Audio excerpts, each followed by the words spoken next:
ഞാൻ എൻ്റെ രക്തം കൊടുത്ത് പൊരുതി പോരാടി നോക്കി, പക്ഷേ എനിക്കിനി വയ്യ, ഇവിടെ കാര്യമില്ല, ഞാൻ പോകുവാണ്. ലോകത്തിലെ ഏറ്റവും നിർഭാഗ്യവാനായിട്ടുള്ള താരങ്ങളിൽ ഒരാളായി നെയ്മർ ജൂനിയർ അറിയപ്പെടും. ലയണൽ മെസ്സിയെക്കാട്ടിലും ക്രിസ്ത്യാനോ റൊണാൾഡോയെക്കാട്ടിലും പ്രതിഭയുണ്ടായിട്ട് പോലും കാലങ്ങൾക്ക് ശേഷം അവരെ ലോകം വാഴ്ത്തുമ്പോൾ ആരാലും വാഴ്ത്തപ്പെടാത്ത മൺമറഞ്ഞ ഒരു താരമായി നെയ്മർ ജൂനിയർ ഒരു പക്ഷേ അവസാനിച്ചേക്കാം. കാരണം എടുത്തു നോക്കുമ്പോൾ അദ്ദേഹത്തിന്റെ റെക്കോർഡ് പുസ്തകത്തിന് കനം വളരെ കുറവായിരിക്കും.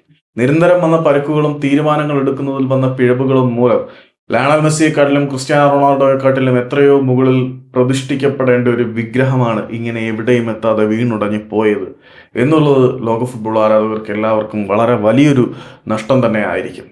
എല്ലാ കാലവും പ്രതിഭകൾക്ക് ജന്മം നൽകിയ ബ്രസീൽ പ്രൊഡ്യൂസ് ചെയ്ത അപൂർവ രത്നങ്ങളിൽ ഒന്നായിരുന്നു നെയ്മർ.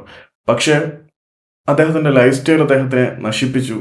അദ്ദേഹത്തിന്റെ പിതാവായിരുന്നു അദ്ദേഹത്തിന് വേണ്ടി കരിയർ ഡിസിഷൻസ് എടുത്തത്. അതും അദ്ദേഹത്തിനെ ചെറുതായിട്ടൊന്നും അല്ല പിന്നിലേക്ക് വലിച്ചു വിട്ടത്.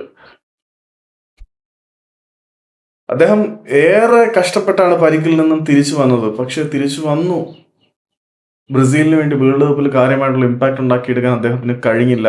ക്ലബ്ബ് ഫുട്ബോളിൽ അദ്ദേഹം മികച്ച പ്രകടനം കാഴ്ചവെച്ചതിന് ശേഷം ഒരു മാധ്യമത്തിന് നൽകിയ അഭിമുഖത്തിൽ അദ്ദേഹം വളരെ കൃത്യമായിട്ട് പറഞ്ഞു, ഇനി ബ്രസീലിയൻ ജേഴ്സിയിൽ ഞാൻ ഉണ്ടാവില്ല, ബ്രസീലിയൻ ടീമിന് വേണ്ടിയിട്ടുള്ള എൻ്റെ പോരാട്ടങ്ങൾ അവസാനിച്ചു എന്ന് പറയുമ്പോൾ എവിടെയും എത്താതെ പോയ ഒരു കാനർക്കിടിയുടെ കരിഞ്ഞു തുടങ്ങിയ ചിറകിന്റെ